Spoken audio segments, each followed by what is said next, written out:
नमस्कार, मी अश्विनी पुरी. तुम्ही पाहताय डीएस न्यूज. बीडमध्ये एका अल्पवयीन मुलीचा बालविवाह करत असल्याचा धक्कादायक प्रकार समोर आलेला आहे. मात्र पोलिसांची चाहूल लागताच नवरदेवानं भर मंडपातून लग्न अर्धवट सोडून पळ काढलाय.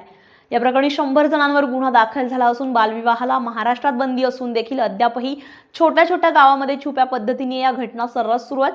मिळालेल्या माहितीनुसार बीड जवळच्या कपिलधार येथील मंगल कार्यालयामध्ये एका अल्पवयीन मुलीचा विवाह लावला जात होता असल्याची माहिती ही पोलिसांना मिळाली होती आणि या माहितीच्या आधारे खात्री पटवण्यासाठी पोलिसांनी सापळा रचला. त्यानुसार सामाजिक कार्यकर्त्यांसह पोलीस त्या ठिकाणी दाखल झाले.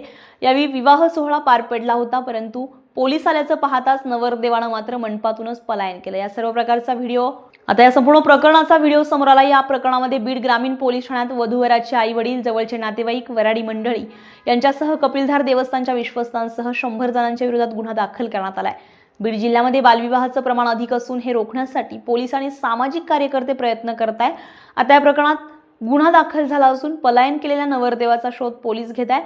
दरम्यान महाराष्ट्रात बालविवाहाला बंदी असून ते होतात कसे यावर प्रश्नचिन्ह उपस्थित केले जात आहेत.